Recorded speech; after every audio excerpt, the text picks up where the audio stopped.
And if you do have any questions, you can always refer to the provided instructions that they have sent with the throttle body. All right, so the first step in this process, obviously, get your hood open. You're gonna wanna do this with the engine's fairly cool, that way you don't risk burning yourself. Once you're in this state, you can go ahead and we're gonna release all the evap lines and emission lines and PCV lines off the intake system.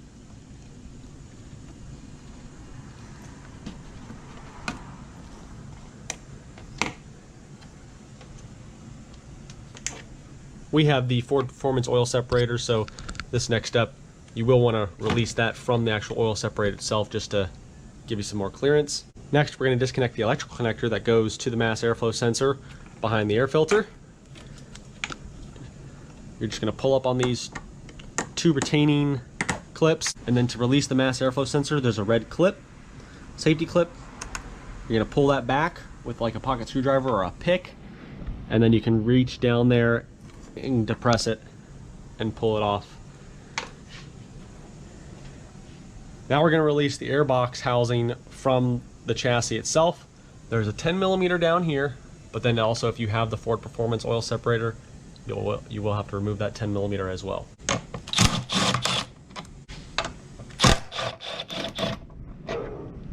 Once you get those two removed, now we can go ahead and release the clamp that holds the intake piping to the throttle body.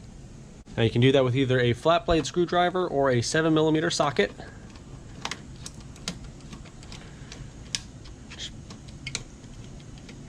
Just back the clamp off, you know, like 8 to 10 turns will be good enough. Now this entire intake pipe, filter, and air housing box can all come out as one piece.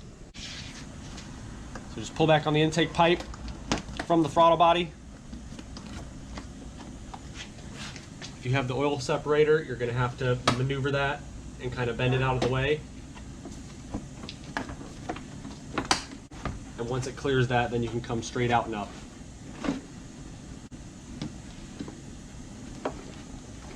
And kind of rotate it so you can get the snorkel out. And that's going to reveal your throttle body right there. So in order to get the throttle body out, we've got the Ford Performance oil separator on the passenger side, so we're going to need to release that line.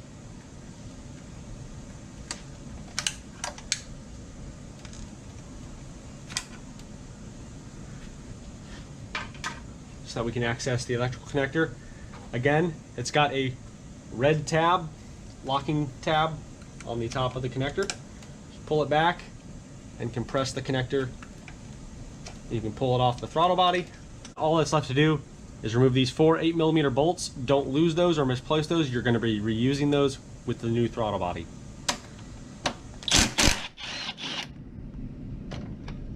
This is the first time the throttle body's come off the car since new.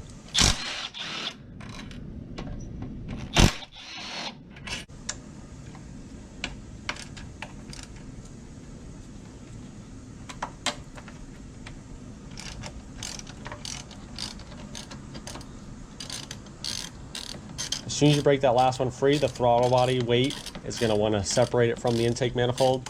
So just take your time and be ready to catch it.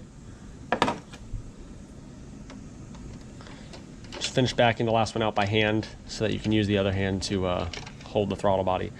Now make sure you pay attention to the gasket. Make sure it's not rolled or pinched or comes out of this groove, because you're going to reuse the factory gasket. However, at this point, if you do want to replace the throttle body gasket, by all means, go ahead and do that now. So this is your OEM stock GT350 throttle body. It is 87mm, and I can already see where all that metal that's taken out of the Solar Performance throttle body. We're going to go compare those side by side now. I'm not really sure how well this is going to show through the camera, but the side-by-side comparison of these two, you really see the difference of how much metal is actually taken out of the Solar Performance throttle body versus the OEM throttle body. You have a huge lip right here in the stock throttle body, and in the Solar Performance throttle body it is virtually non-existent. And then the amount of metal on the outer walls of the throttle body is shaved and cut all the way back